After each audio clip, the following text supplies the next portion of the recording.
अब हम देखेंगे new kingdoms along the coast. New kingdoms, ठीक है, अलोंग दी कोस्ट। कोस्ट होते हैं तट, वेस्टर्न कोस्ट होता है, लाइक ईस्टर्न कोस्ट होता है, पश्चिमी पूर्वी तट। तो हम देखेंगे उनसे कौन कौन से वहाँ पे स्टेट्स थे उसके आसपास न्यू किंगडम्स।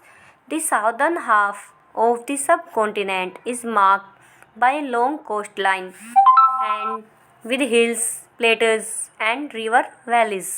ये दिया हुआ है कि इस उपमहाद्वीप के दक्षिण भाग में बड़ा एक तटीय प्रदेश था, ठीक है, अलॉन्ग विद कोस्ट लाइन। इनमें बहुत से पहाड़ पर पठार और नदी के मैदान हैं। कोस्ट लाइन, हिल्स हैं, पहाड़ है, प्लेट्यूज, ठीक है, पठार एंड रिवर वैलीज, और नदी के मैदान हैं। Amongst the river valley that of the Kaveri is the most fertile. ये कह रहे अमंगस्ट द रिवर वैलीज, जो कावेरी नदी है, इट मीन्स नदियों के जो मैदानी इलाकों में कावेरी जो नदी है वो बहुत ही फर्टाइल है, ठीक है, मोस्ट फर्टाइल कावेरी नदी। Chiefs and kings who control the river valleys and the coast became rich and powerful. देखिए कितनी अच्छी बात लिखी हुई है, मैदानी इलाकों में और जो तट के इलाके थे वहाँ के जो सरदार थे, चीफ, और जो राजा थे, उनके पास धीरे धीरे काफ़ी प्रॉपर्टी, वेल्थ, संपत्ति और पावरफुल शक्ति हो गई थी। इट मीन्स वो इलाके अच्छे थे। कावेरी मैदान हम अभी देखा कि बहुत ही फर्टाइल था, उपजाऊ था, ठीक है, मोस्ट फर्टाइल। तो ज़मीन फर्टाइल है तो इट मीन्स वहाँ पे एग्रीकल्चर अच्छी होगी, कृषि वहाँ पे अच्छी होगी। कृषि अच्छी होगी तो जो चीफ्स, किंग्स हैं, नेचुरल है, ऑलमोस्ट वो सब पावरफुल एंड रिच होंगे।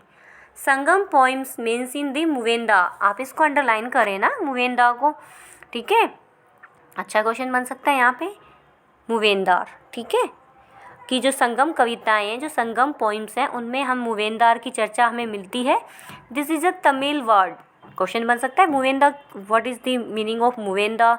तो answer is this is a Tamil word meaning 3 chiefs. ये मुवेंदार जो है वो एक तमिल वर्ड है जिसका अर्थ 3 मुखिया है, 3 चीफ्स, मुखिया चीफ होते हैं ना, use for the heads of 3 yes ruling families. अब ये 3 चीफ कौन थे?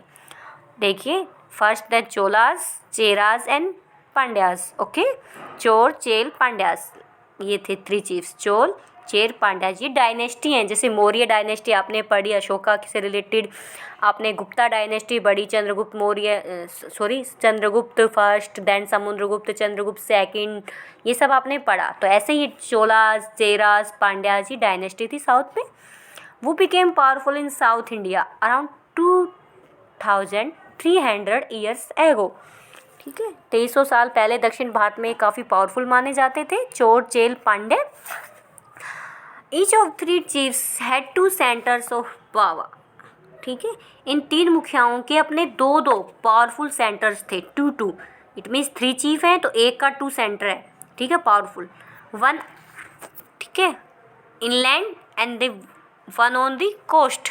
एक तो है वो तटीय हिस्से में और दूसरा इनलैंड, अंदरूनी हिस्से में। इट मीन्स कुछ तो लोग, एक तो कोस्ट के आसपास है उनका सेंटर और सेकंड जो है वो अंडर सेंटर में है, इनलैंड भूमि के ऊपर।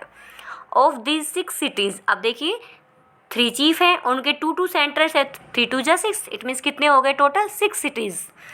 2 वर वेरी इंपॉर्टेंट, इनमें से 2 सिटीज़ बहुत ही इंपॉर्टेंट थी, पुहार और Kaveri Pattinam, the port of the Cholas, and Madurai the capital of the Pandyas. ये पूरा पैरा बहुत इंपॉर्टेंट है।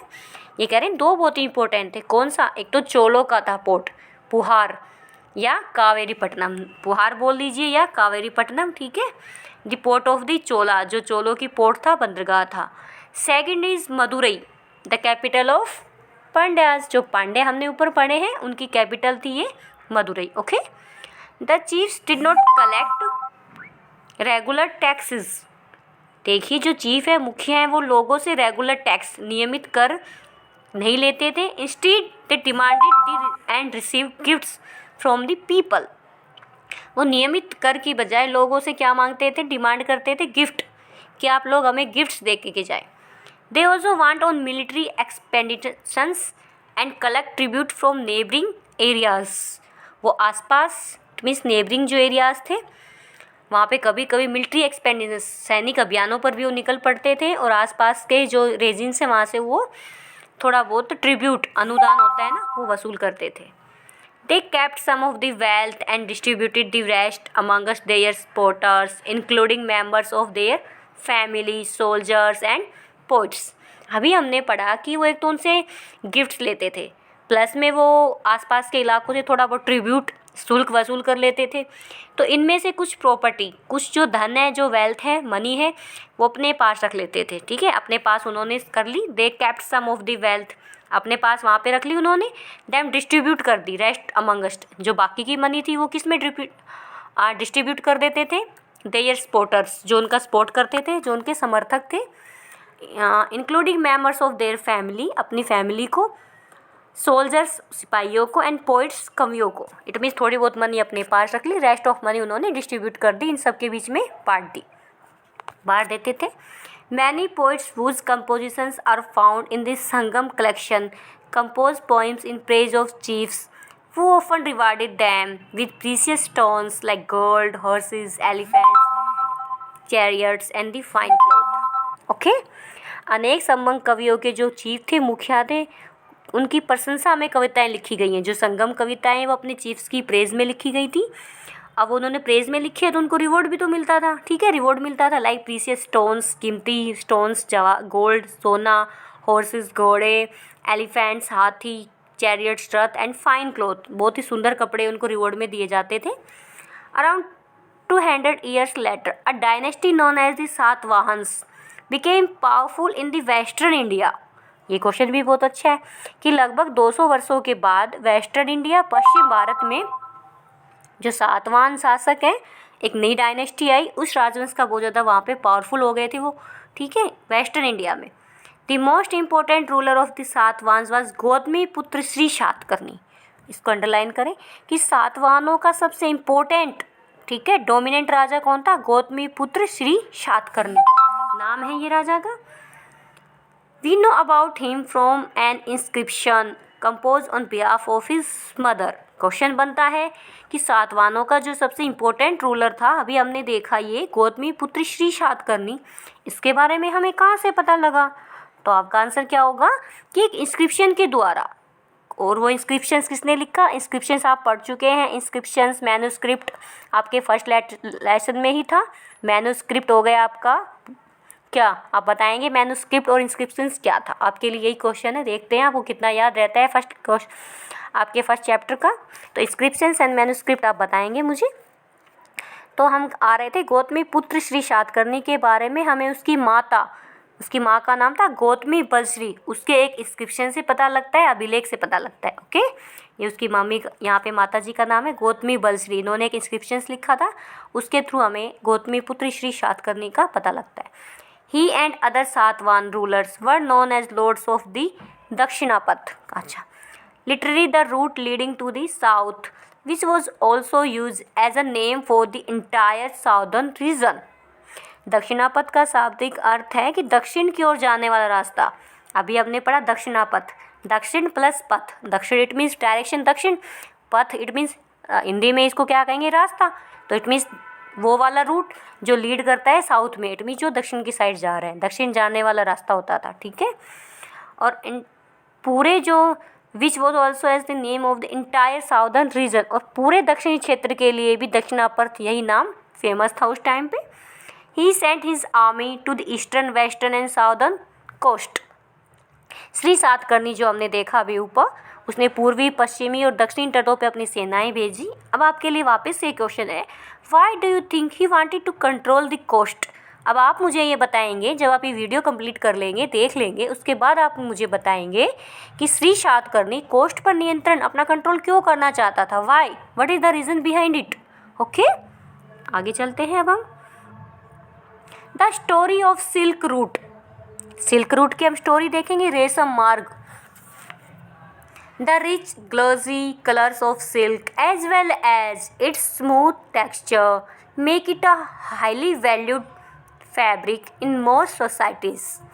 देखिए, रिच कीमती, glossy colours of silk, silk के चमकीले रंग, as well as in smooth texture, smooth बिल्कुल ही मुलायम बनावट, make it a highly valued fabric in most societies, इसकी वजह से रेशमी कपड़ा जो है वह अधिकांश सोसाइटी में बहुत ही बहुमूल्य हो गया था, वैल्यूड, हाई वैल्यूड फैब्रिक हो गया था, बिकॉज ये रिच, कीमती था, ग्लोजी कलर्स थे इसमें, और स्मूथ टेक्सचर, मिलावट, जो इसकी टेक्सचर बनावट थी वो स्मूथ मुलायम होती है रेशमी कपड़े की, इसी वजह से वो हाईली वैल्यूड फैब्रिक हो गया था मोस्ट सोसाइटीज़ के अंदर। Making silk is a complicated process, और सिल्क को बनाना बहुत ही जटिल प्रक्रिया थी, कॉम्प्लिकेटेड था। Raw silk has to be extracted from the cocoons of silkworms, spun into thread and the woven into cloth। Question बनता है आपके लिए, देखिए यही पे है कि silk, raw silk has to be, raw silk कहाँ से मिलता था, कोकून्स ऑफ सिल्क वोम, आप इसको अंडरलाइन करें, रेशम के कीड़े से, रेशम के कीड़े से कच्चा रेशम निकाल के स्पन इनटू थ्रेड, इसको फिर थ्रेड बनाई जाती थी, इसमें सूत कताई की जाती थी, and then woven into cloth, इसके बाद इसे कपड़ा बुना जाता था। तो क्वेश्चन बनता है ना कि रेशम कहाँ से मिलता है, तो कोकून्स ऑफ सिल्क वोम्स, रेशम के कीड़े से। टेक्निक्स ऑफ मेकिंग सिल्क, अब देखिए techniques of making silk first invented in China around 7000 years ago. Question बनता है आपके लिए यहाँ पे कि रेशम बनाने की टेक्निक का आविष्कार, इन्वेंशन सबसे पहले चाइना में हुआ, कब हुआ, अराउंड 7000 ईयर्स एगो, 7000 साल पहले हुआ। While the methods remain a closely guarded secret for thousands of years, some people from China who went to distant lands on foot, इस टेक्निक को उन्होंने हजारों साल तक क्या किया, closely guarded, it means secret रखा, कई हजार सालों तक दुनिया को नहीं बताया, चाइना वालों ने दुनिया से इसको सीक्रेट रखा, छुपाए रखा। पर चीन से जो फुट ऑन फुट पैदल यात्री जो आते थे, ठीक है, हॉर्स बैक, ठीक है, घोड़ों पे, ऑन कैमल्स, ऊँटों पे, कैरिड सिल्क विद दैम, पर चीन से जो पैदल आते थे, घोड़ों पे आते थे या ऊँटों पर, कुछ लोग दूर दूर की जगहों पे जाते थे, ठीक है, the path they followed came to be known as the silk route, उसी रास्ते को सिल्क रूट कहा गया, ठीक है, जहाँ से चीन से लोग सिल्क लेके आए, चीन से पैदल लेके आए कुछ लोग। अब पहले कार्स नहीं होती थी, ट्रेन्स नहीं होते थे, ट्रक्स नहीं होती थी, बसेस नहीं होती थी, पहले या तो लोग पैदल यात्रा करते थे या घोड़ों पे जाते थे या ऊँटों पे जाते थे, तो इस तरह से वो अपने साथ रेशम कपड़े भी लेके जाते थे। तो जिस रास्ते से ये लोग जाते थे, यात्रा करते थे, उसी रूट को क्या कहा गया, सिल्क रूट के नाम से वो रूट फेमस हो गया। Sometimes Chinese rulers sent gifts of silk to rulers in Iran and West Asia, and from there the knowledge of silk spread further west। कभी कभी चीन के शासक ईरान और पश्चिमी एशिया के जो शासकों को एज ए गिफ्ट के तौर पर रेशमी कपड़े भेजते थे। समटाइम्स चाइनीज रूलर्स, जो चाइना के रूलर्स हैं, वो गिफ्ट सेंड करते थे, सिल्क वाला गिफ्ट, सिल्क के कपड़े, कहाँ पे, ईरान और वेस्ट एशिया के रूलर शासकों को। और करीब 2000 साल पहले रोम के शासकों ने और जो रिच पीपल्स के लोगों के बीच रेशमी कपड़ा पहनना एक फैशन बन गया था। लिखा हुआ है यहाँ पे, about 2000 years ago wearing silk wear करना, पहनना बिकेम द फैशन बन गया अमंगस्ट रूलर्स के बीच में, एंड रिच पीपल इन रोम एक कंट्री है, ठीक है, तो रोम में रेशमी कपड़े को पहनना फैशन हो गया रिच पीपल्स और रूलर्स के बीच में। इट वॉज़ वेरी एक्सपेंसिव, ये बहुत ही एक्सपेंसिव था, बहुत ही ज़्यादा कीमत थी इसकी, and it had to be brought all the way from China along dangerous roads through mountains deserts. और फैशन बन चुका था, कीमती हो चुका था, क्योंकि चीन से इसे लाने में दुर्गम पहाड़ियाँ और जो रेगिस्तानी रास्तों से होकर जाना पड़ता था। डेंजरस रोड से लाया जा रहा था, ये माउंटेन डेजर्ट से लाया जा रहा था, दैट्स वाई ये इतना कीमती था, क्योंकि इतने खतरनाक रास्तों से लाया जा रहा था, ठीक है। People living along the route often demanding payments for allowing traders to pass through. इतना ही नहीं, रास्ते के आसपास रहने वाले जो ट्रेडर्स थे, व्यापारी से, उनसे यात्रा शुल्क भी मांगते थे, ठीक है, पास मांगते थे, यात्रा शुल्क लेते थे वो। लुक एट मैप ऑफ 6, आपको मैप 6 देखना है, पेज 76 पे है, जो आपके प्रीवियस चैप्टर्स में है। Which shows the silk root and it's branches, जो आपको सिल्क रूट दिखाएगा, इसकी शाखाएं दिखाएगा, ठीक है। Some kings try to control large portions of the route, अब इतना अच्छा रूट है तो कुछ राजाओं ने क्या किया, इसके ऊपर कंट्रोल करने की कोशिश की। ठीक है, कुछ शासक जो है इसके बड़े बड़े इसके ऊपर अपना कंट्रोल करना चाहते थे। दिस वॉज, ऐसा क्यों, because they could benefit from taxes. उनको पता था यहाँ से यात्री जाते हैं तो उनके ऊपर क्या लेंगे, टैक्सेस। ठीक है, क्योंकि इस रास्ते पर यात्रा कर रहे व्यापारियों से उन्हें टैक्स, ट्रिब्यूट्स, अनुदान लगा लीजिए, शुल्क लगा लीजिए, and gift that were brought by traders travelling along the route. क्योंकि इस रास्ते पर यात्रा कर रहे व्यापारियों से उन्हें कर, शुल्क, गिफ्ट के जरिए बहुत ही प्रॉफिट मिलता था। इन रिटर्न, बदले में, they often protected the traders who pass through their kingdoms from attacks by robbers. अब उनको टैक्स मिल रहा है, ट्रिब्यूट्स मिल रहे हैं, गिफ्ट्स मिल रहे हैं, तो उसके एडवांटेज में जो ट्रेडर्स हैं वो भी तो उनसे रिटर्न में कुछ मांगेंगे कि हम आपको इतना कुछ दे रहे हैं तो आप भी हमें तो कुछ दीजिए। तो इसके बदले में जो रूलर्स थे, जो किंग्स थे, जो शासक थे, जो राजा थे, वो ट्रेडर्स को, व्यापारियों को अपने राज्य से गुजरते टाइम जो रोबर्स होते हैं, लुटेरे जो अटैक करके सामान लूट लेते हैं, थेफ्ट, चोरी करने वाले, तो उनके अटैक से राजा उनकी प्रोटेक्ट करते थे कि हम आपकी रोबर से सुरक्षा करेंगे, आप हमें टैक्सेस दीजिए, ट्रिब्यूट्स दीजिए एंड गिफ्ट्स दीजिए। ओके, एक हाथ से आप हमें ये देंगे, दूसरे हाथ से हम आपको रोबर से आपकी सुरक्षा करेंगे, like that. The best known of the rulers who control the silk route were the Kushanas. इसको अंडरलाइन करें कि सिल्क रूट पर कंट्रोल करने वाले रूलर्स में सबसे फेमस थे कुशान। वो ruled over central Asia and north west India around 2000 years ago. करीब 2000 साल पहले मध्य एशिया और वेस्ट, पश्चिमोत्तर जो भारत है, पर इनका शासन था, ये कंट्रोल करते थे Kushan. There two major centres of power, Peshawar and Mathura. इसको अंडरलाइन करें आप कि इनके दो मेजर मुख्य शक्तिशाली केंद्र थे, पावरफुल सेंटर्स थे, नाम था उनका पेशावर और मथुरा। मथुरा तो आप अभी भी जानते हो। Takshashila was also including of their kingdom. Takshashila एक जगह है एट प्रेजेंट पाकिस्तान, तक्षशिला भी इनके ही राज्य का हिस्सा था। During their rule a branch of the silk route extended from Central Asia down to sea ports of the mouth of the river Indus. Indus नदी, सिंधु नदी, माउथ होता है मुहाना जहाँ से नदी निकल रही है। इनके ही टाइमिंग में, शासन काल में, सिल्क रूट की एक ब्रांच, एक शाखा जो है वो मध्य एशिया से होकर के सिंधु नदी के मुहाने तक, पत्तों तक जा रही थी। From where silk was ship westwards to the Roman empire. ठीक है, इस उपमहाद्वीप में, मतलब ये जो सिल्क है, ये जहाज़ों द्वारा, जो ये रेशम है, हाँ सिल्क है, ये शिप्स के द्वारा पश्चिम की ओर जो रोमन साम्राज्य था वहाँ तक जाता था, वेस्टर्न रोमन साम्राज्य की साइड में। The Kushanas were amongst the earliest rulers of the subcontinent to issue gold coins. These were used by traders along the sea route. इस कॉन्टिनेंट में सबसे पहले सोने के सिक्के जारी करने वाले शासकों में फर्स्ट कौन थे, कुशानास। फर्स्ट क्वेश्चन यही बनता है। देखिए ये लास्ट लाइन देखिए, the Kushanas were amongst the earliest rulers of this subcontinent to issue gold coins. सोने के सिक्के इस उपद्वीप में सबसे पहले कुशान लाए। ठीक है, सिल्क रूट पर यात्रा करने वाले व्यापारी इनका उपयोग या इनका यूज़ किया करते थे। यहाँ पे क्वेश्चन है, आप देखेंगे। ओके।